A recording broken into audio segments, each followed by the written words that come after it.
আসসালামু আলাইকুম। কি অবস্থা সবার? পড়াশোনা কেমন চলছে? ৪৭তম বিসিএসের তো সার্কুলার দিয়ে দিয়েছে। সবাই হয়তো বা অ্যাপ্লাই করছেন, অনেকে করেছেন বা অনেকে হয়তো করেন নাই, পরবর্তীতে করবেন। সম্ভবত এখনো পর্যন্ত ১৫,০০০ বা ১৬,০০০ এরকম হয়তো বা আবেদনপত্র জমা পড়েছে। যেটা হচ্ছে পিএসসির যে একটা নতুন অফিসিয়াল পেজ খুলেছে, যেখানে পিএসসি রিলেটেড সকল আপডেট দেওয়া হচ্ছে। তো সেই পেজের তথ্য মতে তো আমরা হচ্ছে একটা চয়েস লিস্ট নিয়ে যারা হচ্ছে আবেদন করবেন সামনে, সেক্ষেত্রে চয়েস লিস্ট নিয়ে একটা ভিডিও করতে চেয়েছিলাম। তো আসলে চয়েস লিস্ট নিয়ে অলরেডি অনেকগুলা ভিডিও আছে, তো যার কারণে আসলে চয়েস লিস্ট রিলেটেড ভিডিওটা করছি না। যদিও আসলে চয়েস লিস্ট নিয়ে আমার চিন্তাভাবনা একটু অন্যরকম। আমার মতো মনে হয় যে চয়েস লিস্টটা হওয়া উচিত আসলে ব্যক্তির জীবন দর্শন নিয়ে। সে জীবন থেকে কি চায়, কিভাবে লাইফ লিড করতে চায়, তার ব্যক্তিত্ব কেমন, তার জীবন থেকে চাওয়া পাওয়াগুলো কেমন, তার সাথে কোন ক্যাডারের কাজটা হচ্ছে ম্যাচ করে, এই রিলেটেড ব্যাপারগুলোর সাথে হচ্ছে চয়েস লিস্টের একটা লিঙ্ক করার উচিত আর কি। তো আসলে এই জন্যই বললাম যে আসলে চয়েস লিস্ট নিয়ে ফিলোসফিটা একটু অন্যরকম হওয়া উচিত। সবাই অ্যাডমিন ক্যাডার দিচ্ছে জন্য আমাকেও অ্যাডমিন ক্যাডার দিতে হবে, সবাই হচ্ছে ফরেন দিচ্ছে জন্য আমাকেও ফরেন দিতে হবে। মানে ওই ক্যাডারের সাথে, ওই ক্যাডারের কাজের সাথে আমার ব্যক্তিত্ব, আমার জীবন দর্শন, আমার চাওয়া পাওয়া মিলতেছে কিনা, এই জিনিসগুলো অবশ্যই অবশ্যই অনেক বেশি ডিপলি চিন্তা করা উচিত। তারপরে হচ্ছে চয়েস লিস্টটা সাজানো উচিত। তো যাই হোক, আজকে আমরা হচ্ছে চয়েস লিস্ট নিয়ে কথা বলবো না, আমরা কথা বলবো যে ৪৭তম বিসিএসের হয়তো বা সামনে আর ৩-৩.৫ মাস সম্ভবত আছে প্রবাবলি। তো এই ৩-৩.৫ মাস সর্বোচ্চ আমরা হচ্ছে কিভাবে সর্বোচ্চ ইউটিলাইজ করতে পারি, কি কি স্ট্র্যাটেজিক্যাল ওয়েতে হচ্ছে আমরা আগাইতে পারি এবং কিভাবে আগাইলে আমরা সর্বোচ্চ আউটপুট নিয়ে আসতে পারি, সেই বিষয়গুলো নিয়ে আলোচনা করব। আজকে আমরা মোটামুটি ৪-৫টা বিষয় কভার করব, সেগুলো হচ্ছে একটু বলে নিই। আমরা প্রথমেই হচ্ছে আলোচনা করব যেটা, সেটা হচ্ছে এই কয়েক মাসে মডেল টেস্ট, এইটার গুরুত্ব এবং আপনি কিভাবে কোথা থেকে মডেল টেস্ট দিবেন, কি অ্যাপ্রোচে মডেল টেস্টে দাগাবেন, কি অ্যাপ্রোচে দাগানো উচিত। এটা সবচাইতে ভাইটাল একটা পয়েন্ট, সেটা নিয়ে আমরা প্রথমে আলোচনা করব। তারপরে হচ্ছে আমরা হচ্ছে পার ডেতে হচ্ছে 300 এমসিকিউ সলভ, সেটা হচ্ছে কি ওয়েতে করবেন, সাবজেক্ট ওয়াইজ, টপিক ওয়াইজ, এই বিষয়টা নিয়ে হচ্ছে ডিসকাস করব সেকেন্ডে। থার্ডে হচ্ছে আমরা একটা খাতা মেনটেন করার কথা বলবো। খাতাতে আপনি হচ্ছে কিভাবে নোট করবেন, কিভাবে আপনার খাতাটা সাজাবেন, কিভাবে এটা রিভিশনের জন্য রিভিশন উপযোগী করে তুলবেন, কিভাবে এই একটা খাতা আপনার পরীক্ষার 3 দিন আগে বা 7 দিন আগে আপনার বার্ডেন 200% কমায় দিতে পারবে, সে বিষয়গুলো নিয়ে হচ্ছে ডিসকাস করব। এবং লাস্টলি আমরা যেটা আলোচনা করব হচ্ছে সবচাইতে আমাদের প্যারা দেয় যে বিষয়টা, সেটা হচ্ছে সাম্প্রতিক। তো সাম্প্রতিকের বার্ডেন যাতে না নিতে হয়, সেই ক্ষেত্রে কয়েকটা ইনসাইট আমি আমার এক্সপেরিয়েন্স থেকে শেয়ার করব। তো এইগুলো মোটামুটি আজকে আমাদের আলোচনার বিষয়বস্তু থাকবে। এর বাইরেও আমরা দেখা যাচ্ছে যে আমাদের এক্সপেরিয়েন্স থেকে অনেক কিছুই বলবো। তো আশা করি ভিডিওটা আপনারা এনজয় করবেন। তো প্রথমেই আসি, যেটা দিয়ে শুরু করব, যে মডেল টেস্ট। আসলে এই সময় এসে, এই যে লাস্ট 3 মাস, এই সময় এসে আপনাদের প্রত্যেকের যে যে প্রিপারেশনের অবস্থাতেই আছেন না কেন, নিউ হন বা মিডিয়াম রেঞ্জে থাকেন বা হচ্ছে একদম প্রো হন, মিনিমাম 2টা মডেল টেস্ট প্রত্যেক সপ্তাহে দেওয়া উচিত। হ্যাঁ, এটা বিলিভ মি অর নট, এই যে মডেল টেস্ট দেওয়াটা, এই একটা জিনিসই যে আপনাকে অন্যান্য হাজার হাজার ক্যান্ডিডেটসের চাইতে কতটা আগায় রাখবে চিন্তা করতে পারবে না। মিনিমাম 2টা মডেল টেস্ট, 200 মার্কের, অর্থাৎ 400টা কোশ্চেন ব্যাখ্যা সহ সলভ করতে হবে। তো মডেল টেস্ট দেওয়ার ক্ষেত্রে আপনারা যেটা ফলো করতে পারেন, আমার এই যে লাইভের যে অ্যাপসে হচ্ছে ফ্রি মডেল টেস্টের আর্কাইভটা ফলো করতে পারেন। বাট আমি হচ্ছে প্রেফার করব ফ্রি মডেল টেস্টটা পাশাপাশি হচ্ছে যে 47তম বিসিএস প্রস্তুতি, এইখানে হচ্ছে আপনার দেখবেন যে এই যে 47তম বিসিএস ফাইনাল মডেল টেস্ট ও রিভিশন, এই বাটনে বিগত 41 বিসিএস থেকে 46 বিসিএস, অর্থাৎ হচ্ছে 41, 43, 44, 45, 46, এই 5টা বিসিএসের মোট 75 সেট মডেল টেস্ট এই একটা বাটনের মধ্যে আছে। এই যে আপনারা যদি দেখেন, এখানে যদি আর্কাইভে যান, এটা যদি ফিল্টার করেন, ফিল্টার করে হচ্ছে ফুল মডেল টেস্টে দেন, আমরা ফুল মডেল টেস্টে দিয়েছি। এই যে এখানে হচ্ছে এপ্রিলের 24, 2024 লাস্ট, এটা হচ্ছে 46 এপ্রিলের 2 দিন আগে আর কি। 46 এপ্রিল ছিল সম্ভবত এপ্রিলের 26, তো এটা হচ্ছে এপ্রিলের 24। তো এখানে 46, 45, 44, 43, 41 সবগুলো বিসিএস এর মডেল টেস্ট পাবেন। যেহেতু এই মডেল টেস্টগুলো হচ্ছে স্পেশালি হচ্ছে মেক করা বিসিএস পরীক্ষাকে সামনে রেখে, মানে বিসিএস পরীক্ষাকে সামনে রেখে প্রত্যেকটা বিসিএস এর আগেই লাইভ 15টা করে স্পেশাল মডেল টেস্ট নেয়, এবং এই মডেল টেস্টের কোশ্চেন্সগুলো অবশ্যই সবচাইতে বেশি স্ট্যান্ডার্ড। তো আপনারা এইটা থেকে, এই আর্কাইভটা থেকে সলভ করতে পারেন প্রত্যেক সপ্তাহে 2টা করে। হ্যাঁ, আপনারা হচ্ছে এই কোনো একটা মডেল টেস্ট হয়তো বা এই ফার্স্টে পড়ে নিলেন, প্রশ্ন দেখুন যে আপনি মডেল টেস্টটা ব্যাখ্যা টাখ্যা সহ আর কি, প্রত্যেকটা এই যে the literary creation, the Scholar Gipsy, এটা হচ্ছে এগুলো প্রত্যেকটা উত্তর সহ, তারপরে ব্যাখ্যা সহ সুন্দর মতন করে হচ্ছে একটা মডেল টেস্ট পড়লেন। 200টা কোশ্চেন পড়বেন, হয়তো বা 2-3 ঘন্টা লাগবে, বাট এই সময়টা হচ্ছে আপনার সবচাইতে বেস্ট ইনভেস্টমেন্ট হবে। হ্যাঁ, টম জোন্স, হেনরি ফিল্ডিং, তারপরে হেনরি ফিল্ডিংয়ের আর কি কী সাহিত্য আছে, তারপরে এটা কী ধরনের নভেল, হ্যাঁ, তারপরে এটা তো অনেক ইম্পর্টেন্ট একটা আর কি, তো এখান থেকে রিলেটেড ইনফরমেশনগুলো হচ্ছে আপনারা জেনে নেবেন। এইভাবে 200টা কোশ্চেন 2-3 ঘন্টা টাইম নিয়ে পড়বেন, তারপরে হচ্ছে পরবর্তীতে নেক্সট যে মডেল টেস্টটা সেটা হচ্ছে আপনি ডিরেক্ট পরীক্ষা দিবেন 1.5 ঘন্টা। পরীক্ষা দেওয়ার পরে সেখান থেকে আবার হচ্ছে যেগুলো পারেন নাই বা যেগুলো হচ্ছে ভুল করছেন সেগুলো দেখে নেবেন, সলভ করে নেবেন, ব্যাখ্যা সহ পড়ে নেবেন। অবশ্যই সেক্ষেত্রে একটা খাতা রাখবেন যেখানে হচ্ছে আপনার ভুল বা যেটা আনঅ্যান্সার্ড বা যেগুলো ইম্পর্টেন্ট সেগুলো লিখে রাখবেন, যে মডেল টেস্ট 10, ওই 10-এর আন্ডারে আপনি কী কী ইনফরমেশন মনে হয়েছে যে আপনার এই জিনিসগুলো খাতায় লিখে রাখা উচিত, সেগুলো একটা আলাদা একটা মডেল টেস্টের খাতা করবেন। ওই মডেল টেস্টের খাতায় শুধুমাত্র মডেল টেস্ট রিলেটেড ইনফরমেশনগুলোই থাকবে। এই মডেল টেস্টের খাতা থেকে আপনি দেখবেন আপনার 200টা যে কোশ্চেন্স, 200 কোশ্চেন্সের মধ্যে মিনিমাম 80 কোশ্চেন্স আপনি পাবেন। মানে লাইভের এই প্রিভিয়াস 45টা যদি মডেল টেস্ট শেষ করতে পারেন, 200-এর মধ্যে 80 তো মিনিমাম বললাম, 100+ হচ্ছে কোশ্চেন্স, মানে ডিরেক্টলি ইনডিরেক্টলি ব্যাখ্যা থেকে অবশ্যই পাবেন। তো যার কারণে এটা একবার না, 2বার, 3বার, 4বার আপনাদের এই বাটনের মডেল টেস্টগুলা রিভিশন দেওয়া উচিত। আর আরেকটা কাজ করতে পারেন, যে লাইভের যে ফ্রি মডেল টেস্টটা, যেটা প্রত্যেক সপ্তাহে আর কি হয়, আজকেও একটা আছে, আজকে শুক্রবার, তো এটার লাস্ট যে 20টা মডেল টেস্ট আর্কাইভে যাবেন, এগুলো হচ্ছে লাইভ সবসময় হচ্ছে পিডিএফ প্রোভাইড করে। পিডিএফগুলো হচ্ছে অ্যাপেই পাবেন, লাইভের যে পিডিএফ সেকশনটা আছে, এই যে মডেল টেস্টগুলো 20টা আপনি হচ্ছে মিনিমাম প্রিভিয়াস 20টা মডেল টেস্ট পিক করবেন। এগুলোর হচ্ছে এই যে পিডিএফটা আমি একটু দেখাই দিই, পিডিএফ সেকশন, এইখানে হচ্ছে যে ফ্রি সাপ্তাহিক মডেল টেস্ট, এই যে পিডিএফ, এখান থেকে হচ্ছে আপনি পিডিএফ ডাউনলোড করবেন, সুন্দর করে ডাউনলোড করে প্রিন্ট করে নেবেন। 20টা মডেল টেস্ট মোটামুটি হচ্ছে এপাশ ওপাশ মিলে আর কি প্রিন্ট করলে সুবিধা হবে। এই প্রিন্টটা আপনার একটা বই আকারে বাইন্ডিং করে নিতে পারেন, বা হচ্ছে শুধু প্রিন্ট করে স্ট্যাপলও করে নিতে পারেন, বাট 20টা মডেল টেস্টের একটা প্রিন্ট থাকাটা জরুরি। এটা হচ্ছে লেটেস্ট যে 20টা মডেল টেস্ট, সেই 20টা মডেল টেস্টের, যেটা হচ্ছে আপনি প্রত্যেক দিন মোটামুটি একটা মডেল টেস্টের বা এভাবে আগাইতে পারেন, যেহেতু সাবজেক্ট ওয়াইজ আপনারা হচ্ছে যদি পরীক্ষা দিয়ে থাকেন, 100 ডেজ ফলো করে থাকেন, হয়তো বা বাংলার জন্য প্রিপারেশন নিচ্ছেন, সেক্ষেত্রে প্রত্যেক দিন মডেল টেস্টের, প্রত্যেকটা মডেল টেস্টের 3-4টা মডেল টেস্টের বাংলা পার্টটা শুধু দেখে গেলেন। হ্যাঁ, এইভাবে হচ্ছে 7 দিন হলেই কিন্তু 20টা মডেল টেস্টের বাংলা আপনার কমপ্লিট হয়ে যাচ্ছে। তো মডেল টেস্ট থেকে 20টা মডেল টেস্টের বাংলা, বা 20টা মডেল টেস্টের হচ্ছে বাংলাদেশ অ্যাফেয়ার্স, বা হচ্ছে 20টা মডেল টেস্টের যদি আপনি ইন্টারন্যাশনাল অ্যাফেয়ার্স, এইগুলো ব্যাখ্যা সহ দেখেন, দেখবেন যে এই 20টা মডেল টেস্টের ইনফরমেশনের মধ্যে আপনার যে সিলেবাসের 60-70% ইনফরমেশন কভার হয়ে যাবে। আর যেহেতু আপনি কোশ্চেন অ্যানালাইসিস করে পড়তেছেন, এই পড়াগুলো আপনার মেমোরিতে আরও পার্মানেন্টলি হচ্ছে গেঁথে থাকবে, খুব ভালোভাবে গেঁথে থাকবে। এগুলো আপনার পরীক্ষাতে ভুল হওয়ার সম্ভাবনা অনেক কম হবে। ঠিক আছে, তো এই আমি সাজেস্ট করব যে এই যে লেটেস্ট 20টা মডেল টেস্ট, সেটা অবশ্যই প্রিন্ট করে একটা বই করে নিতে। ওকে, আচ্ছা, এটা গেল। এখন হচ্ছে আমি আসবো নেক্সটে, যে মডেল টেস্টের দাগানোর যে অ্যাপ্রোচটা, তো এই বিষয়ে আমার কিছু কথা আছে। আমি দেখছি যে ক্যান্ডিডেটসদের মধ্যে ম্যাক্সিমামই হচ্ছে যারা নিউ অ্যাসপিরেন্ট থাকেন, বা হচ্ছে যারা মডেল টেস্টে অনেকেই শুনে থাকেন এই কথা যে বেশি দাগানো যাবে না, মানে কম দাগাইতে হবে, 120-30টা 30-40টার বেশি দাগানো যাবে না, বেশি দাগাইলেই ধরা। বাট এই যে একটা মিথ, এইটা আসলে ডিবাঙ্ক হওয়া দরকার, যে মানে আপনার যদি ভাই প্রিপারেশন ভালো থাকে, আপনি যদি অনেক দিন ধরে প্রিপারেশন নিয়ে থাকেন, আপনি যদি কোশ্চেন্স পারেন, আপনি বেশি কেন দাগাবেন না? কেন আমি অনেককে দেখেছি যে 130-40টা দাগিয়ে আসে, পরে আফসোস করে যে আমি তো এগুলো পারতাম, রিস্ক নেইনি, 50-50 ছিল বাট রিস্ক নেইনি। বাট রিস্ক যে নেওয়া উচিত, ক্যালকুলেটিভ রিস্ক যে নিতে হবে, এই জিনিসটা কিন্তু ম্যাক্সিমাম কেউই বলে না। আপনার প্রিলি পাসের ক্ষেত্রে আপনাকে অবশ্যই ক্যালকুলেটিভ রিস্ক নিতে হবে।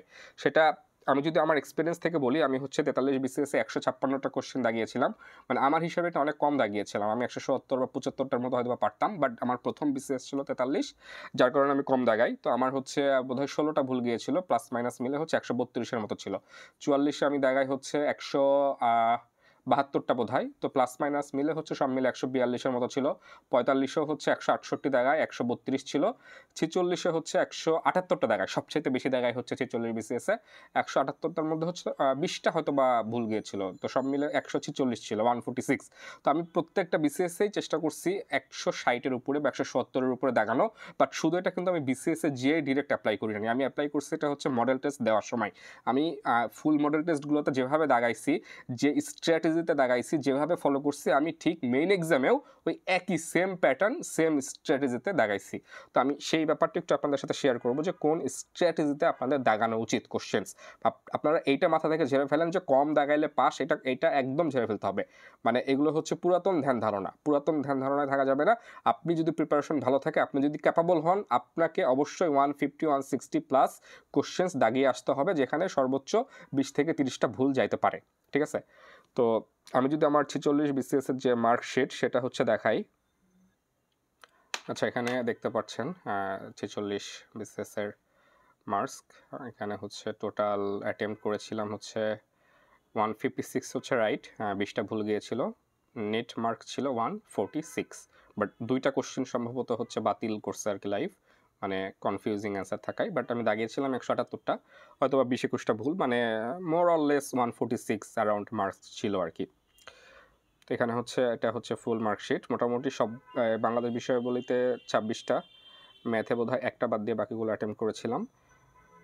আচ্ছা, আমি একটু ভেতরে দেখাই যে আমি ধরেন এটা বাংলা, যেটা বাংলা ভাষা ও সাহিত্য, এটা কিন্তু 46-এ বেশ কঠিন ছিল। তো আমি এটা যে অ্যাপ্রোচে হচ্ছে দাগিয়েছিলাম, সেটা একটু জিনিসগুলা একটু ভেঙে বললে হয়তো আপনাদের জন্য অ্যাপ্রোচটা বুঝতে একটু সুবিধা হবে। দাগানোর ক্ষেত্রে জাস্ট একটা বিষয় আপাতত একটু মাথায় নিয়ে নিতে হবে যে আপনি 100% যেটা জানেন সেটা তো জানেনই, সেটা দাগাবেন, বাট তার বাইরেও কয়েকটা ক্যাটাগরি ফলো করে দেখাতে হবে। একটা হচ্ছে 50-50, আর একটা হচ্ছে আপনার হচ্ছে ক্যালকুলেটিভ গেজ বা ইম্পেরিক্যাল গেজ, বা আপনার সিক্স সেন্স থেকে কিছু জিনিস, হ্যাঁ, বা হচ্ছে আপনার একদম চোখ বন্ধ করে যে দাগাবেন তা না, আপনি একদমই পারেন না, কখনো ওই কোশ্চেন দেখেন না, আপনার আইডিয়া নাই, সেগুলো আপনি স্কিপ করবেন। বাট 50-50গুলা বা কিছুটা আপনি হচ্ছে গেস করতে পারছেন, বা আপনার সিক্স সেন্স কাজ করতেছে, বা মনে হচ্ছে এটা কোথাও দেখছি, বা আপনি 4টা অপশন দেখে মনে হচ্ছে এইটা উত্তর, এই জিনিসগুলো বাদ দিয়ে আসা যাবে না। এরকম কিছু জিনিসের কথা বলি, যেমন হচ্ছে উচ্চারণকালে জিহ্বা উচ্চ অবস্থানে থাকে, এটা অনেক বেশি আসে এই কোশ্চেনটা, লাইভেও হচ্ছে প্রচুর দেয়। 46-এর কোশ্চেনটা দিয়েছে, তো এটা আমার কিছুটা কনফিউশন ছিল, সম্ভবত এ আর রস্যুর মধ্যে আমি এটা হচ্ছে রস্যু দিয়েছি, হয়েছে মানে কিছুটা হয়তো বা ক্যালকুলেটিভ করছিলাম, কিছুটা হিসাব করছিলাম, বা কোশ্চেনের ব্যাকগ্রাউন্ড নিয়ে কিছুটা আলোচনা করছিলাম, বাট এমন না যেটা আমার 100% একদম শিওর যে আমি চোখ বন্ধ করে দাগাইতে পারবো, এইরকম টাইপ এটা কোশ্চেন ছিল না।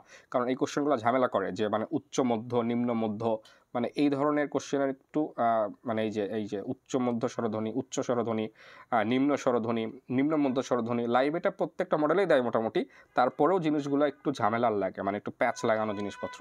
আচ্ছা, তারপর হচ্ছে অনার্য জাতির ব্যবহৃত শব্দ, এটা মোটামুটি সবাই পারছেন। এখানে হচ্ছে যদি আমরা এই যে অ্যানালিটিক্সে দেখি যে কতজন ভুল কতজন সঠিক, এটা সবই আর কি এখানে দিয়ে দেয়। যে সঠিক উত্তর দিয়েছে হচ্ছে এটা 15,000, ভুল হচ্ছে 8,000, উত্তর করেনি হচ্ছে 8,000। তারপরে যে উচ্চ মধ্য যেটা, এইটা দেখি একটু, জিহ্বার যেটা ইয়ে ছিল উচ্চ অবস্থানে থাকে, এটা অ্যানালিটিক্স দেখলে আমরা দেখবো যে এই যে এটা হচ্ছে সঠিক উত্তর, এটা আবার সঠিক আবার বেশি দিচ্ছে, 20,000 সঠিক, উত্তর করেনি 6,000, ভুল হচ্ছে 5,000। আসলে এক একজনের এক একটা জায়গায় উইক পয়েন্ট থাকে, আমার এই কোশ্চেনটা আমার জন্য খুব উইক পয়েন্ট ছিল, যার কারণে আমি হচ্ছে এটা মোটামুটি 50-50 দিয়েছিলাম, বাট মানে হয়ে গেছে আর কি। ঠিক আছে, তো তারপরে ধ্বনিবিজ্ঞান ও বাংলা ধ্বনিতত্ত্ব, এটা তো লাইভে দিতে দিতে বোধহয় দেখা যাচ্ছে যে কোনো মানে মডেলে বাদ নাই, ম্যাক্সিমাম মডেলেই দেয়, সবসময় কোশ্চেনটা পাবেন, খুব ইম্পর্টেন্ট একটা কোশ্চেন। এটার জন্য অ্যানালিটিক্সে দেখি যে এটা 21,000 জন ঠিক করছে, ভুল হচ্ছে 4,000 মাত্র, উত্তর করেনি 7,000, মানে এটা হচ্ছে ম্যাক্সিমাম মানুষই পারছে। তো এখানে কোনো কনফিউশন নাই, যৌগিক স্বর এটা সবাই পারছে মোটামুটি। 2টা যোগরুর শব্দ, এইখানে হয়তো বা একটু চিন্তাভাবনা করতে হয়েছে যে আমাকে আগে হচ্ছে বাকি 3টা অপশান এক্সক্লুড করতে হয়েছে, যে এটা যৌগিক, বা এটা হচ্ছে রুড়ি শব্দ, বা বাঁশিটা কোন শব্দ, কলম মলম হচ্ছে যৌগিক, বাঁশি হচ্ছে রুড়ি, তাহলে হচ্ছে যৌগরুর শাখামৃগী হবে। মানে অনেক ক্ষেত্রে অপশান এক্সক্লুড করে দিয়ে আপনি আপনার রাইট অ্যান্সারটা চুজ করতে পারবেন। তো এটাও একটা অ্যাপ্রোচ, যে 3টা অপশান এক্সক্লুড করলে বাকি যেটা থাকে সেটাই অ্যান্সার। ঠিক আছে, এইভাবে মোটামুটি 5-7টা কোশ্চেন দাগায় আসা যায় এক্সট্রা। কিছু কোশ্চেন দাগায় আসা যায় কমন সেন্স থেকে, মোটামুটি 10-15টা কোশ্চেন জাস্ট কমন সেন্স থেকে দাগায় আসা যায়, যেগুলো আপনার ডিরেক্ট কমন না বা 100% না, বাট আপনার কমন সেন্স বলতেছে যে ওইটা অ্যান্সার, সেগুলো আপনি দাগাই দিবেন। বা কোনোটা 50-50 বলতেছে, দুইটা আপনি এক্সক্লুড করে দিয়েছেন, বাকি দুইটা অপশান আছে, বাকি দুইটা অপশানের মধ্যে একটা হবে, সেক্ষেত্রে ওটা দিয়ে দিবেন। মানে এইগুলো বাদ দিয়ে আসলে আপনি যদি 120-30টা দাগান, পাস করা খুবই কঠিন হয়ে যাবে। আপনি 160 মিনিমাম বা 150 মিনিমাম নিদেন পক্ষে আপনার টার্গেট করা উচিত যে আপনি 150টা, মানে 150 থেকে 160 রেঞ্জে দাগাবেন। আচ্ছা, উপসর্গযুক্ত শব্দ কোনটা, এগুলো হচ্ছে একটু অ্যানালাইসিস করলে বের করা যায়। হ্যাঁ, উপসর্গ এখানে তো সবই বি, মানে হচ্ছে ওই যে আশু বিনি, মানে যেটা হচ্ছে সংস্কৃত এবং বাংলা উপসর্গ দুইটাই। তো বাকিগুলো তো হচ্ছে উপসর্গ দিয়ে না, ওগুলো তো নিজেই শব্দ। বাট এই যে দ্রোহ বা দ্রোহী, এখান থেকে হচ্ছে বিটা যুক্ত হয়ে উপসর্গযুক্ত শব্দ হয়েছে। একটু পরীক্ষার হলে একটা মাথা খাটাইলেই এটা আর কি অ্যান্সার বের করে নেওয়া যায়। একইভাবে হচ্ছে বিভক্তিযুক্ত শব্দ বা প্রত্যয় সাধিত শব্দ। তারপরে এটা তো অনেক ইম্পর্টেন্ট, শিরোচ্ছেদ শব্দের সন্ধি বিচ্ছেদ, এটা মোটামুটি সবাই পারার কথা। এটা যদি আমরা একটু অ্যানালিটিক্স দেখি, এই যে 18,000 জন পারছে, এটা মাত্র ভুল করছে মাত্র 1,000 সামথিং, মানে প্রায় 30,000-এর মতন এই উত্তরটা সঠিক করছে। তার মানে এই কোশ্চেনটা কঠিন ছিল না, সবাই পারছে। আচ্ছা, আমরা নেক্সটে যদি দেখি, এই যে নীলকর, এটা আমি ভুল করছি, এটা হচ্ছে দাগাইছিলাম হচ্ছে বহুব্রীহি। এখন এক্সাম হলে অনেক ক্ষেত্রে এরকম ভুল হবে, বাট এটা হচ্ছে আসলে উপপদ তৎপুরুষ সমাস। ঠিক আছে, এটা হচ্ছে আমার এমন না যেটা 50-50 ছিল বা এরকম কিছু না, আমার কাছে মনে হয়েছে আমি বহুব্রীহি আর কি দিয়ে দিছি, এটা ভুল গেছে। যাই হোক, পেডাগোগি, এটা হচ্ছে শিক্ষা তত্ত্ব। যদি এডুকেশন পলিসি থাকতো তাহলে শিক্ষানীতি, এটা নিয়ে অনেক ক্যাচাল হয়েছিল যে শিক্ষা তত্ত্ব না শিক্ষানীতি। আমি শিক্ষা তত্ত্ব দাগাইছিলাম এবং আমি 100% শিওর অ্যাবাউট দ্যাট ছিলাম যে এটা শিক্ষা তত্ত্বই হবে, এটা কখনোই শিক্ষানীতি এটার উত্তর হইতে পারে না। আচ্ছা, তো এই আর কি। তারপরে যে বঙ্কিমের বিপরীত, এটা তো মোটামুটি সবারই পারার কথা, মানে ভুল করার কথা না। আচ্ছা, এই কোশ্চেনটা যেমন এটা অনেকেই ছেড়ে আসছেন, যদি আমরা এটার অ্যানালিটিক্স একটু দেখি, এই যে দেখেন মাত্র 11,000 অ্যান্সার করছে, এইটার উত্তর করে নাই 16,000 জন। কিন্তু কেন এটার উত্তর করে নাই? আনকমন কোশ্চেন, এটা হয়তো বা প্রথম দেখছে, এর আগে কখনোই এটা কোনো বিসিএসে বা কোনো মডেল টেস্টে পাই নাই, মানে একটু মানে গতানুগতিক ধারার বাহিরের কোশ্চেন এটা। কিন্তু ভাই আপনি যখন যদি পড়েন, কোনো ডাইজেস্ট পড়েন বা কোনো বই থেকে পড়েন বা কোনো ব্যাখ্যা থেকে পড়েন, যেখান থেকেই পড়েন, একটা কথা কিন্তু উপরে সবসময় থাকে যে বাংলা একাডেমির প্রমিত বানান রীতি 1992, এটা মানে উল্লেখ থাকেই। আপনি যদি রিটেন ক্যান্ডিডেট হন তাহলে তো অবশ্যই পাইছেন, না হলেও প্রিলি পড়ার সময়ও যে কোনো ডাইজেস্টেই এই জিনিসটা থাকবে যে 1992 সালের প্রণীত বাংলা এই বানানের নিয়ম রীতি। তো এটা আপনার অবচেতন মনে সাবকনসিয়াসলি কিন্তু অটোমেটিক গেঁথে যাওয়ার কথা যে এই বানান রীতিটা মানেই হচ্ছে আপনার ব্রেন অটোমেটিক ক্যাচ করবে যেটা 1992 সাল। ঠিক আছে, তো এটা আমি অনেকটা ভয়ে ভয়ে দাগাইছিলাম, মানে সিক্স সেন্স থেকে দাগাইছিলাম। ওই যে বললাম যে আমার সাবকনসিয়াস মাইন্ড বলতেছিল যে এটা হচ্ছে 1992 সাল হবে, কারণ আমি কোথাও না কোথাও পড়ার সময় বেশ কয়েকবার এই কোশ্চেনটার সাথে, এই লাইনটার সাথে 1992 আমি দেখেছি, মানে অবচেতন মনে আমার এই 1992টাই জাস্ট পিকচারটা আসতেছিল, তো এটা আমি দাগাইছি। তো এইরকম এটা, এগুলোকে বলে ক্যালকুলেটিভ রিস্ক। এগুলো আপনি ব্লাইন্ড হিট না, এগুলো হচ্ছে এমন না যে আপনি অন্ধভাবে মেরে দিচ্ছেন, মানে একদম আপনি জাস্ট মানে কি বলবো যে ঢিল ছুটতেছেন, এরকম কিছু না। এইটাই হচ্ছে ক্যালকুলেটিভ রিস্ক আপনাকে নিতে হবে। আচ্ছা, কোন বানানটি শুদ্ধ, এটা আমার কাছে খুব ঝামেলা মনে হয়েছিল, আমি এটা স্কিপ করছি, কারণ এই খুবই কাছাকাছি আর কি। তো এইগুলো আপনি স্কিপ করতে পারেন, যে আপনার কাছে চারটা অপশানই মনে হচ্ছে যে খুব ঝামেলার, চারটা অপশানের মধ্যে মনে হচ্ছে যে মানে একটু পাজলড হয়ে যাচ্ছেন, এইগুলো দাগানোর দরকার নাই, এইগুলো স্কিপ করে আসাটাই বেটার। ঠিক আছে, বাট আপনি দুইটা অপশান এক্সক্লুড করতে পারলে সেক্ষেত্রে ঠিক আছে, আপনি দাগায় দিয়ে আসতে পারেন। তারপর নদী, এটা তো বলার কিছু নাই। চর্যাপদের, এটা হচ্ছে এই যে সহজ ঘানি বৌদ্ধ। তারপরও এটা নিয়ে আর কি অনেক বিশেষজ্ঞরা বিভিন্ন রকমের সব অ্যানালাইসিস বের করছিল যে এটা হবে যে বজ্রঘানি বৌদ্ধ। তারপরে হচ্ছে এই হুমায়ুন আজাদের বই টই নিয়ে এসে অনেক রেফারেন্স দিয়ে, মানে যে যেটা দাগাইছে তার সেটা রাইট করার জন্য অকাট্য বিভিন্ন প্রমাণ আর কি নিয়ে আসে। তো এটার অকাট্য প্রমাণের কিছু না, এটার উত্তর হচ্ছে ঘ, এটা নিয়ে কোনো সন্দেহের কোনো কিছু নাই। আচ্ছা, শূন্য পুরাণ তো সবাই পারার কথা। এই যে কাকিলা গ্রাম, যেটা হচ্ছে শ্রীকৃষ্ণ কীর্তন, এটাও তো মানে পড়তে পড়তে একদম সবাই হাফেজ হয়ে গেছে যে শ্রীকৃষ্ণ কীর্তন কাব্য হচ্ছে গোয়ালঘর থেকে আর কি, কাকিলা গ্রামের হচ্ছে গোয়ালঘর থেকে উদ্ধার হয়েছে 1909 সালে।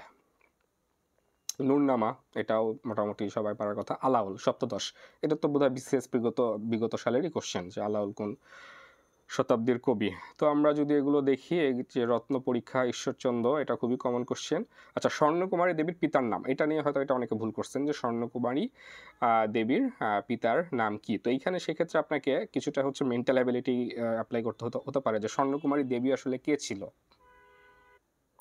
তো স্বর্ণকুমারী দেবীর নাম মাথায় আসার সাথে সাথেই আমাদের মাথায় যে নামটা আসে সেটা হচ্ছে দীপনির্বাণ, বা হচ্ছে বাংলা সাহিত্যের, আধুনিক বাংলা সাহিত্যের প্রথম মহিলা ঔপন্যাসিক হচ্ছে স্বর্ণকুমারী দেবী। বাট তার আরও একটা পরিচয় যেটা হচ্ছে, তিনি হচ্ছে রবীন্দ্রনাথ ঠাকুরের সহোদরা, মানে তারা হচ্ছে ভাই বোন। তো স্বর্ণকুমারী দেবী যে রবীন্দ্রনাথ ঠাকুরের বোন, এইটুকু ইনফরমেশন তো আপনি মোটামুটি জানেন। বা সে হচ্ছে রবীন্দ্রনাথ ঠাকুর ছিলেন হচ্ছে 14তম সন্তান, সে ছিল হচ্ছে এই দেবেন্দ্রনাথ ঠাকুরের 10ম সন্তান। তো রবীন্দ্রনাথের পিতার নাম যদি দেবেন্দ্রনাথ ঠাকুর আর হচ্ছে পিতামহ প্রিন্স দ্বারকানাথ ঠাকুর, এইটুকু ইনফরমেশন জানেন, তাহলে স্বর্ণকুমারী দেবীর পিতার নাম যে দেবেন্দ্রনাথ ঠাকুর, এই বিষয়ে তো কোনো সন্দেহের অবকাশ থাকে না, তাই না? তো এই কোশ্চেনের যদি অ্যানালাইটিক্সকে দেখি যে আমরা মোটামুটি এটার 18,000 সঠিক উত্তর করছে, বাট ভুল 6,000, উত্তর করেনি 8,000। মানে এটাতে খুব বেশি জন কিন্তু মানে খুব ভালো করে নাই এই কোশ্চেনে। বাট এই কোশ্চেনে এটা ভুল করার মতো কোশ্চেন না, এটা অবশ্যই পারার মতন একটা কোশ্চেন। আচ্ছা, তারপরে হচ্ছে একদম আনকমন যে কোশ্চেনটা, যে ভীষ্মদেব খোসনবিশ বঙ্কিমচন্দ্র চট্টোপাধ্যায়ের কোন গ্রন্থের চরিত্র?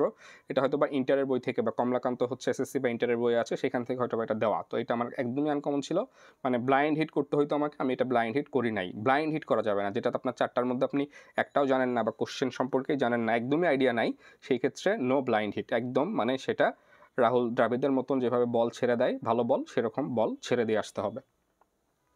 আচ্ছা, নীলদর্পণের ইংরেজি অনুবাদ মাইকেল মধুসূদন, এটা নিয়ে কোনো ধরনের কোনো কমপ্লেক্সিটি নাই, এটা হচ্ছে রঞ্জন রক্তকরবী। এটাও খুবই কমন একটা কোশ্চেন। তৈল, এই যে তৈলটা কিন্তু যে বাঙালির সবচাইতে বড় সম্পদ হচ্ছে তৈল, এটা হচ্ছে হরপ্রসাদ শাস্ত্রীর একটা হচ্ছে উল্লেখযোগ্য উক্তি, যেটা হচ্ছে লাইভ এমসিকিউতে অনেকবার দিয়েছে, যে বাঙালির সবচেয়ে বড় সম্পদ তৈল। এই উক্তিটা কে করছেন? হরপ্রসাদ শাস্ত্রী। তো এটা ডিরেক্ট কমন কোশ্চেন না, বা এই কোশ্চেনটা খুব একটা গতানুগতিক না, আগে কোথাও দেখা যায় নাই। বাট যেহেতু এই উক্তিটা দিয়ে লাইভ অনেকবার মডেল টেস্টে কোশ্চেন দিয়েছে, সো এই যে তৈল প্রবন্ধটা কে লিখেছে, এটা একটা ইম্পেরিক্যাল গেজ, হ্যাঁ, বা একটা হচ্ছে দেখা যাচ্ছে আপনার অ্যানালাইটিক্যাল গেজ করে আসাই যায় যে এটা হচ্ছে হরপ্রসাদ শাস্ত্রীর। এই ক্ষেত্রে আপনার খুব বেশি ভয় পাওয়ার কিছু নাই, এগুলোকে এই ক্যালকুলেটিভ রিস্কগুলো আপনি পরীক্ষা হলে নেবেন, ঠিক আছে? তারপর হচ্ছে নাম রেখেছি কোমল গান্ধার বিষ্ণু দে, এটা কমন কোশ্চেন, মোটামুটি এটা অনেকবার ফেস করবেন আপনি লাইভে পরীক্ষা দিতে দিতে। তারপরে এটা তো বলার অপেক্ষায় রাখে না, কাজী নজরুল ইসলামের বিখ্যাত সেই গান। তারপরে এই যে উপন্যাসটা, এই যে নিয়ত মন্তাস, অদ্ভুত, আধার এক, কালের ধুলোয় লিখা, এইগুলো যে শামসুর রহমানের বিখ্যাত সব উপন্যাস, এইগুলো ব্যাখ্যাতে অনেক পাবেন, প্রচুর, মানে এতবার পাবেন, মানে এটা দেখা যাচ্ছে অটোমেটিক মুখস্থ হয়ে যাবে। আচ্ছা, সেলিম আল দিনের অনুসৃত শিল্পতত্ত্ব, এটা আমি দিইনি, কারণ কয়েকটা কারণে দিই নাই। দ্বৈতাদ্বৈতবাদ আর হচ্ছে পরাবাস্তববাদ, এটা নিয়ে আবার অস্তিত্ববাদ, মানে এইগুলো নিয়ে আমার একটু কনফিউশন ছিল, মানে আমি এটা পুরোপুরি তো শিওর না, আবার দুইটা অপশান যে এক্সক্লুড করব সেটাও দেখা যাচ্ছে যে সম্ভব হচ্ছিল না। সেক্ষেত্রে এটা স্কিপ করাটা আমার কাছে মনে হয়েছে বেটার। ইয়েতে যদিও হয়তো বা দ্বৈতাদ্বৈতবাদই দিতাম, বাট তারপরেও আসলে এত এত বেশি রিস্ক নেওয়াটা ঠিক হচ্ছে না, যেখানে হচ্ছে আমি এই মানে 4টার মধ্যে আমার কাছে 3টাতেই মানে কনফিউশন লাগতেছে, সেক্ষেত্রে আপনার স্কিপ করে আসাটা বেটার। কারণ হচ্ছে পরাবাস্তববাদ, এটা আবার হচ্ছে শহীদুল জহির, যেটা হচ্ছে বিসিএস, কয়েকটা বিসিএস থেকেই হচ্ছে যাকে ফোকাস করা হচ্ছে, তেমন একজন রাইটার হচ্ছে শহীদুল জহির, যেমন তার একটা বিখ্যাত উপন্যাস মুক্তিযুদ্ধ ভিত্তিক জীবন ও রাজনৈতিক বাস্তবতা। তো তার হচ্ছে সে হচ্ছে এই জাদুবিদ্যা, মানে জাদু বাস্তববাদ বা পরাবাস্তববাদ বা ম্যাজিক্যাল রিয়ালিজম, এইগুলো নিয়ে লিখে হচ্ছে শহীদুল জহির। আর সেলিম আল দিন হচ্ছে দ্বৈতাদ্বৈতবাদ, তো একটু দেখা যাচ্ছে কনফ্লিক্ট কাছাকাছি, মানে একটু মনে হয় কনফিউজিং আর কি, তো এটা এই জন্য স্কিপ করছি। আচ্ছা, পৃথক পালঙ্ক আবুল হাসান, এটা মোটামুটি কমনই ছিল, মানে লাইভের ব্যাখ্যা থেকে এগুলো আসলে ম্যাক্সিমাম সব কমন চলে আসে। এই যে এই আবার দেখেন ম্যাজিক রিয়েলিজম, যেটা একটু আগেই বলছিলাম শহীদুল জহির, এটা কিন্তু লাস্ট বিগত 45, 44, 43, হ্যাঁ, আপনার এই বিসিএসগুলোতে কিন্তু শহীদুল জহিরকে ম্যাক্সিমাম জায়গাতেই ফোকাস করছে, যেটা হচ্ছে 46তম বিসিএসও বাদ যায়নি। তো শহীদুল জহিরকে নিয়ে হয়তো বা এর আগে আসছিল জীবন ও রাজনৈতিক বাস্তবতা উপন্যাসের লেখককে, 46-এ দিয়ে দিয়েছে তার যে লেখার ধরন, তার লেখার যে ধরনটা সেটা হচ্ছে ম্যাজিক রিয়েলিজম বা পরাবাস্তববাদ, এইটা। তো ওই ব্যাখ্যাটা যদি কেউ পড়ে তাহলে কিন্তু সে এই কোশ্চেনের উত্তরটা ইজিলি করতে পারবে। তো এই যে ম্যাজিক রিয়েলিজম, এটা আমি আরও ইজিলি পারছি এই কারণে যে লাইভের রিটেন যে কোর্সটা, সেখানে হচ্ছে এই যে শহীদুল জহিরের ম্যাজিক রিয়েলিজম সম্পর্কে কিছু লিখুন, এই টাইপের একটা কোশ্চেন ছিল। তো সেখান থেকে আর কি ডিরেক্টলি এটা ওই অর্থে কমন, বাট ডিরেক্ট কিন্তু এটা খুব একটা গতানুগতিক কোশ্চেন না, বাট ইনডিরেক্টলি প্যাসিভলি আপনি এটার উত্তর করতে পারবেন। এটা ভুল করছি, 21 মানে মাথা নত না করা। এটা আমার এই দুইটা অপশন আমি এক্সক্লুড করার পরে দুইটাই ছিল, আবুল ফজল আর হচ্ছে মুনির চৌধুরী।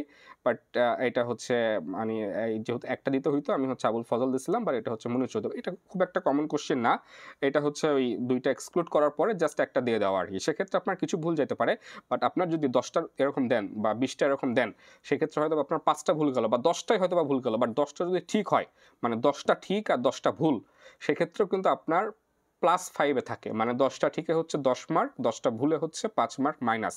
তাও আপনি 5 মার্ক বেশি নিয়ে আসতেছেন।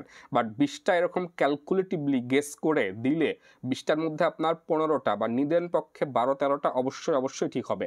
তো এই টাইপের মোটামুটি 20 থেকে 30টা এই টাইপের কোশ্চেন ছেড়ে আসার কোনো মানেই হয় না।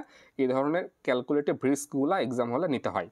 অ্যান্ড এটা শুধু আপনি ডিরেক্ট এক্সাম হলে যেয়ে নেবেন সেরকম না। আমি যে বললাম যে প্রত্যেক সপ্তাহে 2টা করে মডেল টেস্ট দেবেন, প্রত্যেকটা মডেল টেস্টে এই অ্যাপ্রোচটা, এই যে স্ট্র্যাটেজিটা, এটা অ্যাপ্লাই করে দেখবেন যে আপনি 20, 30টা, 35টা এরকম ক্যালকুলেটিভ রিস্ক নিয়ে আপনার সেখান থেকে কতটা মার্কস প্লাস হচ্ছে, কয়টা ঠিক হচ্ছে আর কয়টা ভুল হচ্ছে, আলাদা করে একটা খাতায় লিখবেন। যদি আপনি দেখেন আপনার +10 হলেও বা +5 হলেও বেশি আসতেছে, তাহলে হচ্ছে আপনাকে এই স্ট্র্যাটেজি অবশ্যই ফলো করতে হবে। তো এই জন্যই প্রত্যেক সপ্তাহে 2টা করে মডেল টেস্ট দেওয়ার কোনো বিকল্প নাই। মডেল টেস্ট দিবেন, প্র্যাকটিস করবেন, প্রচুর প্র্যাকটিস সেশন চালাবেন, নেট প্র্যাকটিস করবেন। এইভাবে এই পরে যে একটা স্ট্র্যাটেজি আপনি আপনার মতন করে দাঁড় করাইবেন, সেটা হচ্ছে আপনার মেন এক্সামে যে ওই সেম স্ট্র্যাটেজি আপনি হচ্ছে অ্যাপ্লাই করবেন। এটা হলো ব্যাপার মডেল টেস্ট রিলেটেড। আমরা এখন আসি হচ্ছে ডেইলি 300টা যে এমসিকিউ পড়তে বলছি, মিনিমাম হচ্ছে 300টা এমসিকিউ। সেটা ব্যাখ্যা সহ সবগুলো দরকার হয় না, কিছুগুলো জাস্ট হচ্ছে উত্তর দেখে যাবেন, কিছুগুলো হচ্ছে ব্যাখ্যা সহ। সেটা হচ্ছে যারা 100 ডেজ ফলো করছেন, 100 ডেজের ধরেন সামনে আপনার হচ্ছে বাংলাদেশ অ্যাফেয়ার্স হয়তো বা পরীক্ষা, সেটার জন্য আপনি হয়তো বা 7 দিন বা 8 দিন বা 10 দিন হয়তো বা বাংলাদেশ অ্যাফেয়ার্স নিয়ে মানে পড়তে পারতেছেন, চ্যাপ্টারগুলো ভাগ করে নিচ্ছেন, টপিকগুলো ভাগ করে নিচ্ছেন। সেক্ষেত্রে হচ্ছে আপনি হচ্ছে ডিরেক্ট টপিকগুলোতে যাওয়ার পরে এখান থেকে কোশ্চেন্সগুলো পড়বেন। ধরেন আমরা হচ্ছে বাংলাদেশ বিষয়গুলিতে যাই, অল সাব টপিক্স। সাপোজ আমরা হচ্ছে জাতীয় বিষয়গুলি নিয়ে পড়বো, তো এখানে হচ্ছে সাব টপিক্সের আন্ডারে আমরা হচ্ছে মুক্তিযুদ্ধ নিয়ে সাপোজ হচ্ছে পড়বো। তো সেক্ষেত্রে এখানে মুক্তিযুদ্ধ রিলেটেড এই যে 2721 কোশ্চেন্স আছে। তো আমরা হচ্ছে এখানে একটু ফিল্টার করে নিতে পারি যে শো অল অ্যান্সার দিয়ে দিব, আর হচ্ছে শো অল এক্সপ্লেনেশন এটাও দিয়ে দিব।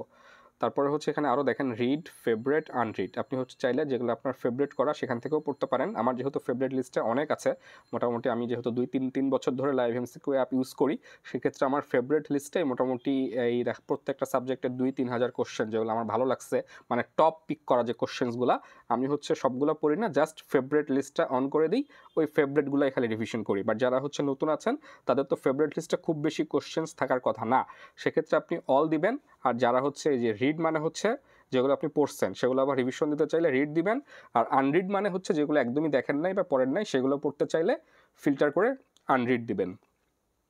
তো এই হলো ব্যাপার, এইভাবে হচ্ছে সিলেক্ট করবেন। আর যেহেতু এখানে 2721 কোশ্চেন আছে, এতগুলো কোশ্চেন তো দেখা যাচ্ছে একদিনে পড়া সম্ভব না। আপনি প্রত্যেকটা টপিকগুলোর যে সেকশনে যান, ফার্স্ট 20 থেকে 30%, মানে যদি সেখানে 1000টা কোশ্চেন থাকে, আপনি 200 থেকে 300টা কোশ্চেন দেখলেই এনাফ, তার বাইরে পুরো কোশ্চেন বা সবগুলো দেখা দরকার নাই। 20-30% কমপ্লিট করা এবং কিছু কিছু ক্ষেত্রে ব্যাখ্যা সহ দেখা, সেটা মোর দ্যান এনাফ। আমরা হচ্ছে যে এক্সপ্লেনেশনও যেহেতু অন করে নিয়েছি, আমরা এখন এই জাস্ট কোশ্চেন্সগুলো মানে পড়বো সেক্ষেত্রে ইয়েতে, এই যেখানে ব্যাখ্যা সহ যেহেতু আছে, মানে টপিকগুলো কীভাবে ইউজ করা হয় সেটা হচ্ছে আমার আরেকটা ভিডিওতে, যে live MCQ app using strategy, সেখানে ডিটেলস বলা আছে। আমি হচ্ছে ডেসক্রিপশন এবং কমেন্টে এটা দিয়ে দেবো, আপনারা সেই ভিডিওর থেকেও এই যে লাইভ এমসিকিউ অ্যাপের সর্বোচ্চ বেনিফিটটা কীভাবে পাবেন সেই বিষয়ে একটা খুব ভালো একটা আইডিয়া চলে আসবে। তো এই যে এগুলো হচ্ছে ব্যাখ্যা সহজে স্বীকৃতি দানকারী দেশ, প্রথম মুসলিম দেশ, প্রথম আফ্রিকান দেশ, তারপর প্রথম ইউরোপীয় দেশ, যুক্তরাষ্ট্র দিল কবে 4 এপ্রিল, তারপরে হচ্ছে যুক্তরাজ্য 4 ফেব্রুয়ারি, রাশিয়া বোধহয় 24 জানুয়ারি, হ্যাঁ ব্রাজিল দিয়েছে 15 মে, আর্জেন্টিনা 25 মে, মানে ব্রাজিল হচ্ছে আগে দিছে আর্জেন্টিনার চাইতে। যারা ব্রাজিল আর্জেন্টিনার সাপোর্টার আছেন তারা এখান থেকে মনে রাখতে পারেন যে ব্রাজিল আমাদেরকে আগে স্বীকৃতি দিয়েছে, আর্জেন্টিনা পরে দিয়েছে। আচ্ছা, তারপরে হচ্ছে প্রথম এই যে ব্রাজিল আর্জেন্টিনা তো দক্ষিণ আমেরিকান দেশ, তো প্রথম দক্ষিণ আমেরিকান দেশ হিসেবে কে দেয় সেটা হচ্ছে ভেনেজুয়েলা। তো এই একটা কোশ্চেন থেকে আপনি 20টা কোশ্চেন বা 20টা ইনফরমেশন বা 20টা এমসিকিউ পড়া হয়ে যায় এইভাবে আসলে। তো তারপরও হচ্ছে আপনি যে এমসিকিউগুলো দেখতে থাকবেন এরকমভাবে প্রত্যেক দিন যে সাবজেক্ট পড়বেন বা যে সাবজেক্ট ওয়াইজ আগাচ্ছেন সেই সাবজেক্টের মিনিমাম 300টা কোশ্চেন, আপনি সবগুলো ব্যাখ্যা সহ দরকার নাই, জাস্ট কিছু কিছুগুলো উত্তর দেখে যাবেন, বাট 300টা এমসিকিউ প্রত্যেক দিন পড়বেন। সেক্ষেত্রে হচ্ছে একটা খাতা মেনটেন করবেন, আপনার প্রত্যেকটা সাবজেক্টের আলাদা করে খাতা থাকবে, মানে 100 পেজ বা 120 পেজ বা 150 পেজের খাতা কিনবেন, মোটামুটি 10টা বা 11টা সাবজেক্টের জন্য 10টা খাতা কিনবেন, প্রত্যেকটা সাবজেক্টের আলাদা খাতা, সেই খাতায় একটা খাতা থাকবে শুধু মডেল টেস্ট, ওটা তো আলাদা, ফার্স্টেই বললাম যে শুধু মডেল টেস্টের খাতা, আর আরেকটা খাতা থাকবে হচ্ছে সাবজেক্ট ওয়াইজ, যে খাতায় আপনার প্রত্যেকটা চ্যাপ্টার এবং চ্যাপ্টারের আন্ডারে টপিক ভাগ করা থাকবে, আপনি টপিকগুলো থেকে পড়বেন, পড়ার সময় এভাবে করে নোট নেবেন, ঠিক আছে, যে টপিকগুলো থেকে পড়তেছেন, এই যে কোন সেক্টরে কে ছিল, এত বড় তো আপনার নোট নেওয়ার দরকার নাই, আপনি জাস্ট হচ্ছে এখানে কোশ্চেনটা কি ছিল, কোশ্চেনটা ছিল হচ্ছে 3 নম্বর সেক্টরের সেক্টর কমান্ডার কে ছিলেন, এটা হচ্ছে কে এম শফিউল্লাহ। তো এখানে বাকি 1 2 3 4 1 থেকে 11 সব দেওয়া আছে, আপনি জাস্ট সেক্টর কমান্ডার লিখে একটা টপিকের নাম দিয়ে 1 নম্বর সেক্টরে কে কে ছিলেন, এই যে জিয়াউর রহমান, পরে ছিলেন হচ্ছে রফিকুল ইসলাম, এটা জিয়াউর রহমান রফিকুল ইসলাম লিখবেন। 2 নম্বর সেক্টরে কে কে ছিলেন, আর সেক্ষেত্রে একটা কাজ করতে পারেন যে সেক্টরগুলো কোন কোন এরিয়া নিয়ে, এটা ম্যাপ সহ দেখলে সুবিধা হয়, বাট এখানে যেহেতু দেওয়া আছে কোন কোন এরিয়া নিয়ে, 2 নং সেক্টর আপনি হচ্ছে এরিয়াটা লিখবেন যে ঢাকা, কুমিল্লা, ফরিদপুর, নোয়াখালী, সেক্টর কমান্ডার কে ছিল 2 নম্বর সেক্টরে, এটিএম হায়দার। তারপর 3 নং সেক্টরের ক্ষেত্রে একই কাজ করবেন যে কোন কোন এরিয়া, তারপরে সেক্টর, মানে এত ডিটেলস লেখার দরকার নেই, আপনি জাস্ট যে জিস্ট পয়েন্টটুকু, জিস্ট জিনিসটুকু সেটা হচ্ছে লিখে রাখবেন, যেগুলো আপনার মনে থাকে না বা যেগুলো আপনার পরীক্ষার আগে অবশ্যই অবশ্যই রিভিশন দিয়ে যাওয়া দরকার। তো এইভাবে প্রত্যেকটা সাবজেক্টের 10টা সাবজেক্টের জন্য হইলে 10টা আলাদা 100 থেকে 120 পেজের একটা খাতা রাখবেন, এই জিনিসগুলো আপনার পরবর্তীতে রিভিশনের ক্ষেত্রে অনেক অনেক অনেক বেশি হেল্পফুল হবে। আর একটা লাস্ট যে টপিক সেটা হচ্ছে সাম্প্রতিক। সাম্প্রতিক নিয়ে প্যারা খাওয়ার কোনো দরকার নাই, সাম্প্রতিক আসলে যে বিসিএসে যেগুলো আসে এগুলো যদি 8-10টাও আসে সেখান থেকে 5-6টা এমনি পারা যায়, মানে রেগুলার একটু টাচে থাকলে, খবর টবর দেখলে, মানে যে ফেসবুকে যে সাম্প্রতিক নিয়ে এত এত ইনফরমেশন দেয় প্রত্যেক দিন, মানে মনে হয় যে কি না কি, মনে হয় যে একটা সাম্প্রতিকের উপরে পিএইচডি করে ফেলা দরকার, মানে সাম্প্রতিক নিয়ে পিএইচডি না করলে বোধহয় বিসিএস পাস হবে না এই টাইপের, বাট সাম্প্রতিক একদমই কোনো মানে সেই রকমের হেডেকের কোনো বিষয়ই না। আপনি যদি লাইভ এমসিকিউ এর এই যে আপনার এই সাবজেক্ট কেয়ারে যান, এখানে গেলেই দেখবেন যে এই সাম্প্রতিক সমাচার পরীক্ষা প্রত্যেক মাসেই কিন্তু একটা করে পরীক্ষা হয়, হ্যাঁ, প্রত্যেকে যে আর্কাইভে যদি যান, এই যে বিগত এই যে 1 সপ্তাহেরও হয়, প্রত্যেক সপ্তাহে একটা করে হয়, 4 সপ্তাহে 4টা প্লাস 4 সপ্তাহে 4টা মিলে 1 মাসের একটা। তো এই যে আর্কাইভগুলো যদি ব্যাখ্যা সহ সলভ করেন বা আর্কাইভগুলো যদি একটু দেখেন, এর বাইরে সাম্প্রতিক আর কোনো প্যারা নেওয়ার দরকারই নাই, আপনি জাস্ট এই আর্কাইভগুলো প্রত্যেক মাসের আর প্রত্যেক সপ্তাহের আর্কাইভগুলো সলভ করবেন, টুকটাক করে দেখবেন, এগুলো দেখা যাচ্ছে যে জানতেও ভালো লাগে যে সাম্প্রতিক কোথায় কি হচ্ছে, নতুন নতুন কি আবিষ্কার হচ্ছে, কোন দেশে দেখা যাচ্ছে কি জিনিস কি রিলেটেড, বা কোনো যুদ্ধ বা নিউ নিউ যে জিনিসগুলো আসতেছে, এগুলো আসলে মানে অনেক ইন্টারেস্টিং, মানে এগুলো দেখা যাচ্ছে যে আপনার যে জানার যে আকাঙ্ক্ষা এইগুলোকে ফুলফিল করে। তো এইগুলোর জন্য আপনি আর্কাইভ থেকে জিনিসগুলো দেখলে অনেক আপডেটেড থাকতে পারবেন, এমন না আপনার চাকরির জন্য দরকার, আপনি চাকরি পাওয়ার পরও আপনাকে এই জিনিসগুলো দেখা যাচ্ছে জানতে হবে, বা এই জিনিসগুলো জানার আগ্রহ আপনার সবসময় থাকবে, এটা এক ধরনের দেখা যাচ্ছে যে মানে এই ব্রেনের খোরাক, ঠিক আছে, বা মস্তিষ্কের খোরাক আর কি। তো এই জিনিসগুলো এইভাবে পড়বেন, মানে ইন্টারেস্ট নিয়ে পড়বেন, আপনার ওই লোড নিতে হবে না যে ফেসবুক বা সব জায়গাতে এত সাম্প্রতিক দিচ্ছে, এতগুলো আপনি কত কত সাম্প্রতিক পড়বেন, জাস্ট যেগুলো আসার মতন সেটাই পড়বেন, যার কারণে এই একটা বাটনটাই ফলো করবেন, প্রত্যেক সপ্তাহেরটা, প্রত্যেক মাসেরটা, আর পাশাপাশি লাইভ তো প্রত্যেক দিনই বোধহয় ডেইলি নিউজ পেপার দেয়, সেখানে ওইটা একটু চোখ বুলাই নিতে পারেন, জাস্ট 2 মিনিট লাগবে হয়তো, বা আন্তর্জাতিকের 4-5টা, বাংলাদেশের 4-5টা ইনফরমেশন দেয় ডেইলি নিউজ পেপার, সেটা হচ্ছে আপনি পিডিএফ সেকশনে পাবেন। এটা হচ্ছে এই যে লাইভের যে পিডিএফ সেকশন, এখান থেকে হচ্ছে এই যে ডেইলি নিউজ পেপার, এখানে হচ্ছে এই লাস্টে আছে হচ্ছে 31শে ডিসেম্বর থেকে 6 জানুয়ারি, এই যে ভিউ পিডিএফ যদি দেন, এইখানে এই 1 সপ্তাহের যে হাইলাইটেড যে ইনফরমেশনগুলো বা ইম্পর্টেন্ট যে ইনফরমেশনগুলো সব একসাথে পাবেন। হ্যাঁ, এগুলো আপনি চাইলে ব্যাখ্যা সহ পড়তে পারেন, বা এক পলকে বা যদি দেখে যেতে চান ব্যাখ্যা দরকার নেই, আপনি জাস্ট কোশ্চেন আর উত্তরটা দেখবেন, তারপরে একবার কোশ্চেন উত্তর দেখার পরে পরবর্তীবারে আপনি আবার ব্যাখ্যা সহ পড়াশোনা করবেন আর কি। তো এই ছিল হচ্ছে সাম্প্রতিক নিয়ে কথাবার্তা। সাম্প্রতিক নিয়ে কোনোই প্রেশার নিতে হবে না। এটা আপনারা এমনিতেই এই যে এতগুলো মডেল টেস্ট দিবেন, এতগুলো পরীক্ষা দিবেন, 100 ডেজের পরীক্ষা দিবেন, এইগুলা থেকে যে কোশ্চেনগুলো ফেস করবেন, ব্যাখ্যাগুলো পড়বেন, এইখান থেকে আপনি সাম্প্রতিকের 10টা দিলে আপনি সেখান থেকে আপনি শিওর থাকেন 6 থেকে 7টা ইজিলি পারবেন। আর তার বাইরে যে 2-1টা পারবেন না, ওটা কেউই পারবে না। ওইটা নিয়ে আপনার কোনো চিন্তা করার কোনো প্রয়োজনই নেই। হ্যাঁ? তো এইগুলো এভাবে একটু প্রেশারগুলো কমায় ফেলেন। প্রেশারের কিছুই নাই। প্রিলিটা আসলে খুবই সহজ। এটা একটা মাইন্ড গেম জাস্ট।